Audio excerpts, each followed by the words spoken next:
Alright, let's get into it. Scientists have just discovered evidence that could completely rewrite what we know about Earth. Bro, what? So for years, scientists believed that complex animal life exploded onto the planet at around 540 million years ago, during an event known as the Cambrian explosion. Now this is basically the moment that life on Earth became far more advanced and sophisticated, or at least we thought so. Because what's happened recently is researchers studying fossils in China have found evidence that complex ecosystems and life forms had actually existed before this period, over 540 million years ago, meaning animals could have been evolving and interacting millions of years before the timeline we even thought started and what we thought we knew from the textbooks. And well, the thing is, if this is true, one of the biggest events in Earth's history may not have actually happened the way we thought it did, and human evolution may not have thought the way that scientists thought it did. Scientists are still studying this discovery a lot in China, and it's kind of going worldwide, but some believe it could force us to rethink parts of our story and how life developed on the planet. I mean, imagine one single fossil being found changing the entire timeline of Earth and everything we thought we knew. Well,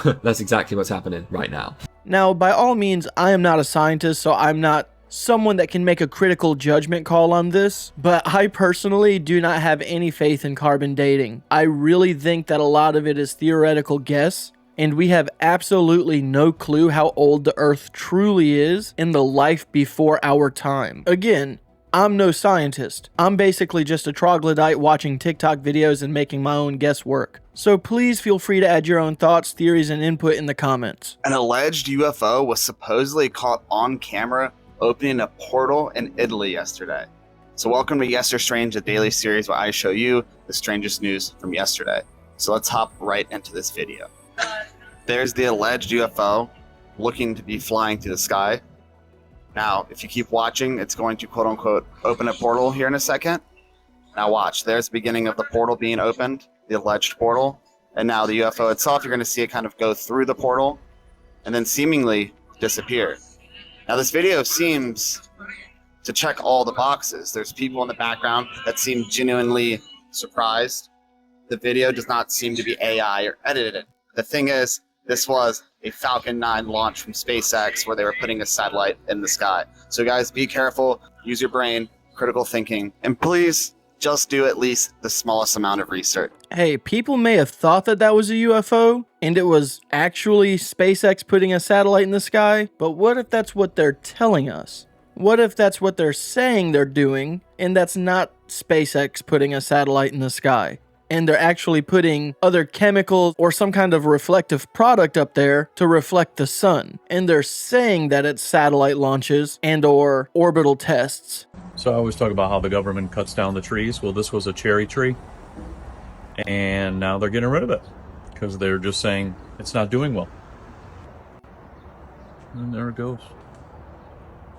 There it goes.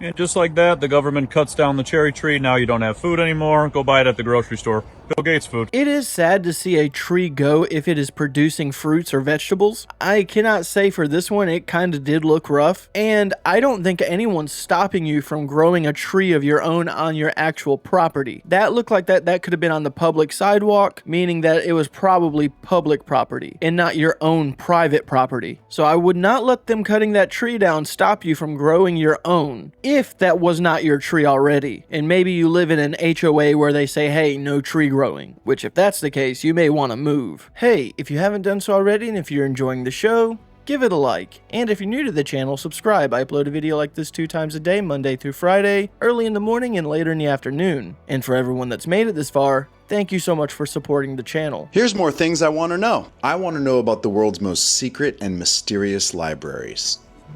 Let's start with the one everybody always wants to ask about, the Vatican Apostolic Archives. The Vatican, my other Rome. Incidentally, it is in Rome. This place has an underground library with over 50 miles of books, spanning over 12 centuries. It was founded in 1612 and was open to the public in 1881, but only Catholic scholars were allowed, not those normal peasants out front. It contains Galileo's trial records, letters about the Knights Templar, and major correspondences with historical events. And that's the basic stuff they tell us. Normal yahoos like me are not allowed in there. Only accredited scholars and people with within the Vatican Church are allowed to go into these archives. And even if you are one of those people, you need to know exactly what you're looking for to request to see the items in the library. But if you don't know it's there, how can you ask about it unless you have other knowledge about it? The next is the Dunhuang Library Cave in the Gobi Desert in China. This was discovered in 1900 by a monk named Wang Yuanlu. He found several tons of an estimated 50,000 books and manuscripts, scrolls and silk paintings, literally stuffed into a hidden cave chamber. This cave was sealed in the 11th century. It contained text from the 4th to the 11th century about life on the Silk Road. Cave 17 contained manuscripts written in over 20 languages depicting what life on the Silk Road was like. Why it was sealed remains a mystery. The Topkapi Palace Library in Istanbul, Turkey, contains some of the most important documents in history about the Ottoman Empire and Islamic history,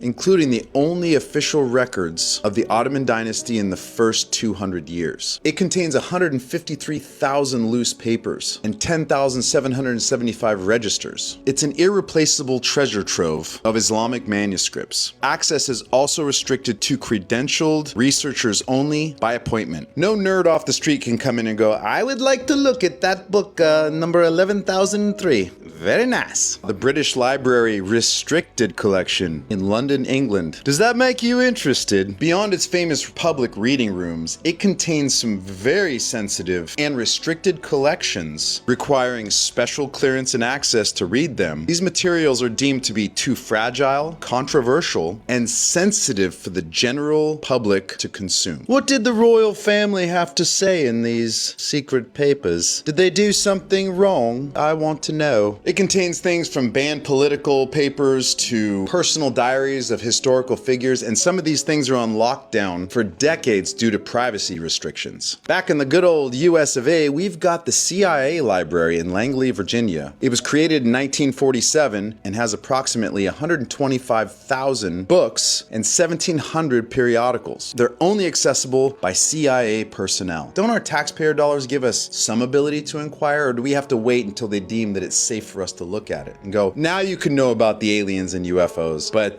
don't ask about JFK. We're not going to tell you what really happened. The library there is for information experts only within the intelligence community, meaning it's a working spy library, not an archive for historians or your basic people off the street. Hey man, I want to know what happened back in 1942. At Yale's Beinecke Library in New Haven, Connecticut, houses something very mysterious called the Voynich Manuscript. It's a 15th century text written in an unknown script with bizarre illustrations of plants that don't exist and astronomical diagrams that don't make sense. Despite decades of mystery, analysis, and cryptographers and lithographers and historians looking at this manuscript, no one has cracked the code of what it means. Very nice. You don't know what we said. The Bodleian Libraries back in Oxford, England, are actually a series of 13 libraries, and they're spread across Oxford. Some are more than 400 years old, and they're still very active. Access is restricted, even for some of the most intense research purposes with both private and institutional organizations. And that's just an example of some of the big libraries in the world that have very secret archives. Even though we know they have them, we're just not privy to hear what's in them. So what I want to know is what is in the secret libraries. What are they not telling us? What don't they want us to see? The Library of Congress holds 165 million articles. There's a lot in there that we aren't allowed to know about. So what's the big deal? What don't they want us to know? Giants, UFOs, dragons, people with lizard heads? Or is it something so unbelievably perplexing, amazing, scary, and life-bending that it would alter the history of the world as we know it and change everybody's direction if the truth came out? What secret libraries are in the world that nobody has a clue about, that nobody knows even exist, that are hidden, sealed up, and contain information that would blow our minds? I'm ready to have my mind blown. I don't know, but I definitely want to know. But what I really want to know, and who on that list is going to jail first in America? I'm sorry, but I do not think any library should be held in secrecy like that. Specifically like the Vatican. I think that there should be investigations done on that because there's probably some dark, sinister stuff being held in secret in a place like that because nobody can go there. Or at least that's what they tell you. but select people can go there, and it's not just religious people, I'm sure. A lot of trafficking and illegal, evil stuff probably happens down there. And I would probably say for majority of these places that have libraries that you can only access if you're a special person, there's more than likely some really nasty stuff going on. Is there a prophecy actually happening right now in the Middle East? 'Cause I got a video of blood rain. Yeah, red rain, not actual blood. That's happened just recently in the Middle East. Let me show it to you, and then we'll decide what's going on. Now, this happened not too long ago in the Middle East, like I said, and it kind of does look like blood rain. So if you had a vision years ago, and this is what you saw, I think you would actually think the skies were raining blood. Now, I'm not saying it is blood, 'cause it's not.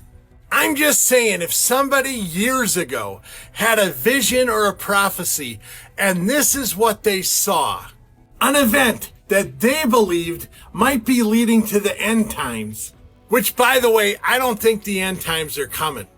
But if they did see this, what's happening right now, they could describe it as blood rain. Heck, if I saw this in a vision hundreds of years ago, I definitely would have called it that. What do I mean hundreds of years ago? If I had a vision like that now, that's what I'd call it. Blood rain. We have a new Oumuamua type object which has entered our solar system with no visible propulsion and strange acceleration. Let's have a look. This thing is the size of a bus, spins once every 5 minutes, pushes itself through space with invisible forces, and might not even be from this solar system, or from nature at all. Meet 1998 KY26, a so-called dark comet. Discovered in 1998, it's only 11 meters wide, way smaller than we thought, and it has an insanely high shine, albedo over 50%, like it's a reflective material or polished rock. But the craziest part, it rotates every 5.35 minutes. Now that's so fast, a normal rubble pile asteroid would just simply break apart. Scientists say it must be a solid, monolithic chunk or something engineered. And even weirder, it shows non-gravitational acceleration, tiny pushes changing its orbit that gravity can't explain. There's no visible tail, no dust cloud, no coma, just invisible forces moving it, like Oumuamua. The interstellar object that tumbles strangely and accelerated without gas, and astronomers call these dark comets, but many are baffled. Is it hidden ice outgassing or something else entirely? Harvard's R.B. Loeb, the scientist who said Oumuamua could be alien tech, had a bombshell theory. This object matches that of lost Soviet Phobos 1 probe from 1988. Same size, same shine, elongated shape, and its orbit could line up if the probe made secret maneuvers after it failed. It's a 38-year-old ghost spacecraft, or something mimicking one. If it's artificial and has the same characteristics as Oumuamua, does that mean the other dark comets are too artificial? In July 2031, Japan's Hayabusa 2 mission will rendezvous and possibly land on the ultra-fast spinning Enigma. And then we'll finally see close up a natural rock, dead probe, or something no one expects. This could rewrite what we know about objects in our solar system. A mysterious dark comet with impossible spin and invisible propulsion, or lost tech hiding in plain sight. What do you think it really is? You let me know down below. So if they make the journey to this object, and it does indeed turn out to be a man-made object, the lost probe Phobos 1, it then puts all the other dark comet theories back into question that could they possibly be man-made too, right? And the trajectory to do with Oumuamua and this object itself shows some very similar properties, right? And it's very strange, and it's got a lot of eyes on it at the minute, and a lot of questions flying around, so yeah.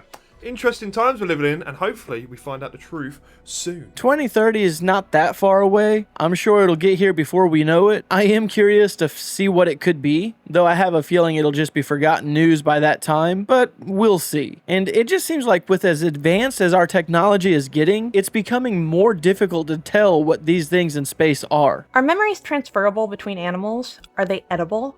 Let me tell you about a science scandal that was brought back after 60 years, and there may have been some truth to it after all. I do love science scandals, and this one sparked an entire field extending into mammals and snuffed it out just as quick, and it took this long for it to come back. It has to do with our friend planaria. Yes, flatworms, those are eyes. Planaria are fascinating because they can be cut into little pieces and then still survive. You can take a little chunk, and then that will grow into an entire other animal, and sometimes they don't know where to put the head. But yes, people wanted to know what happens to their memory if it's not in their brain, because they are the smallest animal, the simplest animal with a nervous system. So they asked the question, if you trained planaria with classical conditioning, would the other half of them remember? And then, if you then fed that half to other planaria, would the new planaria remember? And yes, a resounding yes, they associated electric shocks with light. Except they weren't. Now this is a fascinating part because lots of research groups did experiments that involved training planaria, and then all of a sudden no one could reproduce the experiments. No one could train the worms. In fact, it was called into question whether or not they could be classically trained at all. As a result, this entire field became radioactive. You would be laughed out of the room if you were studying it. Until recently, where researchers have found that yes, you can transfer memory using these methods. In fact, it was demonstrated in sea slugs, of all creatures. Yeah, you can train a sea slug and then take some of its RNA and donate it to a naive recipient, and that one will regain some of its sensory memory. We believe that this has to do with RNA, and it is a system that worked in sea slugs. And then again, and Michael Levin is one of the authors on this paper, they did demonstrate that yes, you can train planaria, and then if you slice them in half, at least some of the memory is stored in the other half, so not in its brain. This is cognition stored outside of the brain, at least in a simple animal. And yes, training of planaria has been repeated in lots of different experiments. Turned out, yes, they are trainable, we just needed better technology to watch them and better methods to do so. We've also found extracellular memories that can be sent between animals. This happens with C. elegans, a model organism, also a little guy. Normally they're extremely attracted to things like ethanol because they do tend to eat rotting stuff and ethanol is produced. However, you can pair ethanol with heat, and then they will become averse to that chemical, and they will go around telling other C. elegans about it. It's almost like they're talking. They're able to communicate complex information about possible dangers just using these little blobs of information. In this case, yes, you can eat memory. Just to keep the story straight, it is unlikely that planaria are actually gaining any memories by eating each other. It's also unlikely that much information is passed into you from eating others, although prions can be.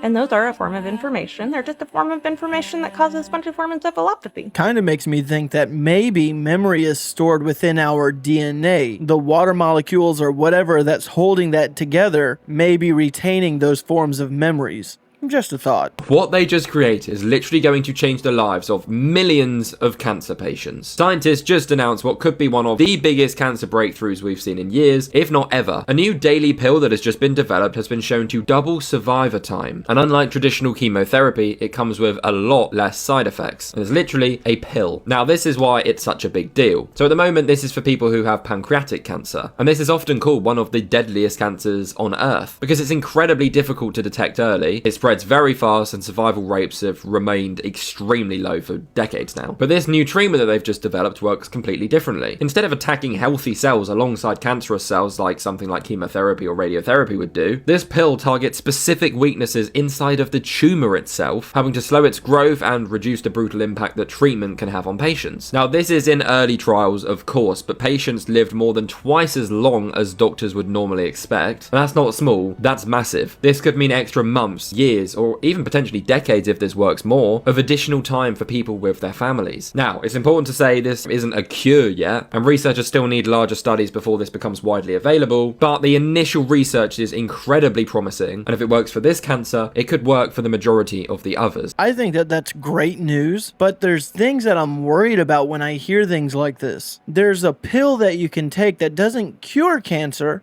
it just prolongs it. What if the government or some kind of big pharma agency wants people to get cancer so that there's this constant cycle of people needing medication, and if you don't take your medication while you have cancer, well then I guess you won't be around long enough to not take your medication. Things like that do worry me because I do believe that big organizations want the world to work like that. Why don't people talk more about the Four Corners region? You know, when you think about it, that is probably the most supernatural place in all of the world. You know, on one side in Arizona, you have the Navajo reservation where a lot of strange things happen. In New Mexico, you have Dulce. You have the infamous Route 666. In Colorado, you have Mesa Verde. And in Utah, you have places like the Skinwalker Ranch. In this section of area, there are so many strange and creepy things that happen. Now, there was this trucker. He was driving on the infamous Route 666. Found himself headed north towards Farmington. He said as he was driving, he began to get this weird feeling. He said that the car just felt kind of staticky.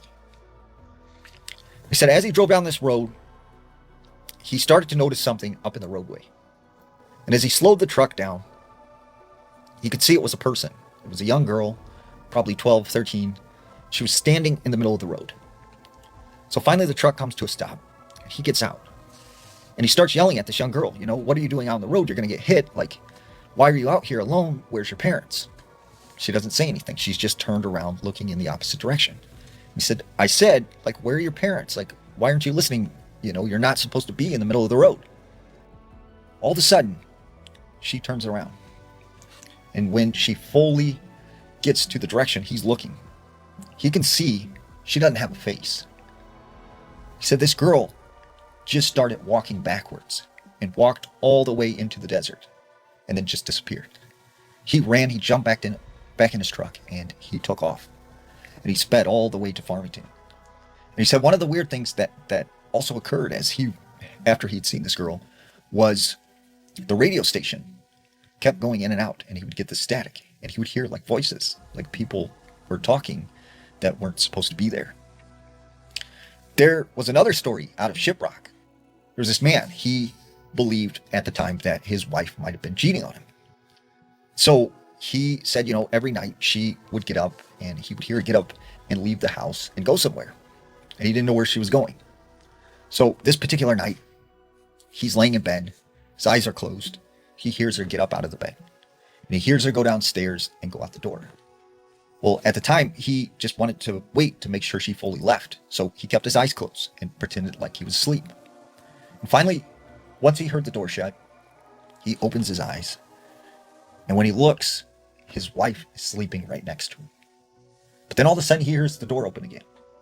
He hears footsteps coming up the stairs. And he says he sees this creature come through the doorway and crawl into his wife's body. And he didn't say anything, he didn't scream. But the next day, he started to feel very sick. And over the next couple of weeks, he got very, very ill. And eventually, he passed away. And a lot of people attributed that to the fact that he witnessed his wife, right? This creature coming into her body.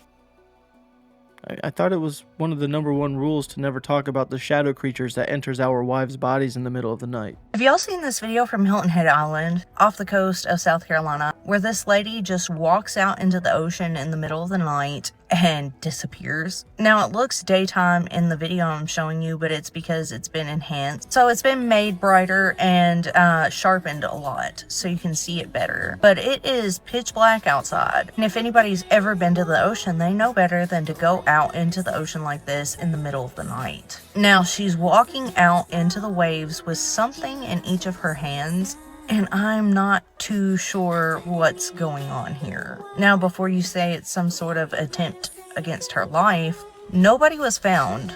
And if you're going out into the ocean like this, I'm sure you'd wash up on shore. So a lot of people are speculating that this could be some sort of water spirit. Some people have went as far as saying that this is a mermaid and she's turning into a mermaid, because whatever she's holding almost looks like her arms are lengthening. This might seem a little out there, but I think it's kind of interesting. I just had someone DM me and ask if I remember something that happened in the future. Yeah, the future. Let me just explain it to you. It was one of my followers, but I'm not going to tell you who it was because they deserve their privacy. And I'm not going to get into the details, but what they asked is if I remember something that hasn't happened yet. Now, like I said, you might think that's nutty and kind of crazy, but maybe not. Because maybe they don't experience time like we do. Maybe they experience it the right way. See, most people think of time as a straight line, from there to there. But it's not. Time is everything. Everything that happened or is gonna happen. Don't think of it as a straight line. Think of it as you're sitting in a pool or the ocean or a lake. And you're underwater. Everything around you, the water, everything is time. Past, present, and future all in the same moment. So maybe, just maybe, that's how they experience time. By the way, I don't remember the event they were talking about happening in the future, because for me, like I said, it hasn't happened yet. But it was kind of interesting to think how different people might perceive time differently than I do. And if they do see it as everything happening past, present, and future at the same moment, then they're absolutely right. But I just don't have the ability to live in the past, actually live in the past, or actually live in the future. I'm just stuck in the here and now. So are aliens demons? I needed to catch your attention right off the bat. But yesterday I did a video about an exorcist getting fired because he said all the UFO and alien activity that's happening around the world right now is demons. And of course I already knew there was going to be a lot of conversation in the comments about religion, but that one really took off. It really took off on Instagram, which I don't really post on. I've never had a video blow up, but that one definitely did. And I remember doing a whole video series about how Aleister Crowley actually opened up a portal that allowed aliens in, and there was a certain alien that he let in. You know, and he was a really stupid looking alien with a cape. I'll post a picture of him right here. But you know, he isn't the first person in the church, or I guess public office, because J.D. Vance just said it, that the modern UFO phenomenon is actually spiritual deception on a global scale. And even though I'm not religious now, I grew up in the church, but I don't really remember a lot of aliens or demons talk. You know, and I know this video is jumping around all over the place, but I don't really have an attention span. That's one of the reasons I started this channel. You know, but there's been stories in the past, at least people telling stories, that they were taken by aliens and then they prayed to Jesus and then they were saved. And by saved, I guess woke up at their own bed because they weren't in the alien ship anymore. You know, there's a lot of conspiracies that revolve around religion. I don't know, some of y'all want to hear my thoughts on them. For me growing up, it was never mentioned that aliens could have possibly been demons. Hearing that as a kid, that would have probably altered my mind and perception of what aliens could have been. But instead, my life was actually kind of filled with aliens being the little green men from outer space, and they could possibly be real. But more than likely not, because God wouldn't create aliens, he just created humans and everything here on Earth. You know, that's kind of how my upbringing for religion was. But now getting the notion that, hey, aliens could possibly be fallen angel, changes the story up quite a bit. And it does make sense as to what if these supposed extraterrestrials that they claim to be are actually fallen angels trying to deceive us and lead us further away from faith. I definitely hope that that's not the case. I'd prefer the little green men aspect over demons, but I could see that also being the case. But as always, please feel free to leave your thoughts and opinions in the comments. I do enjoy reading what people's beliefs are and or theories around aliens or being fallen angels. So again, please feel free to leave your response. Have you went outside and touched grass today? Because if you haven't, you'll have a problem. Kind of the way that bird up there is having a problem with that other bird. Just saying. Oh, and by the way, I was out, touching some grass. I found something. So, I already showed you this one. Now I got this one. Look at the comparison. Even you can find pretty rocks when you go touch grass. Yes, the precious master. Grass. That thing's despicable. We need to get rid of it. Make it go touch grass. Okay, I might have took it too far today. But anyways, thank you everybody for stopping by. Sure do appreciate it. Like, comment, subscribe. Remember, Jesus loves you. And go touch some grass. Y'all have a wonderful day. I have to admit, that Gollum cough, spot on. That Trump impersonation is good too. But yeah, I need to go touch me some grass and go find some rocks. So I think it's about time to do that. Alright guys, I'm going to go ahead and end today's video. As always, I want to thank you guys for watching these clips with me. If today's your birthday, happy birthday, and if not, have a good day anyways.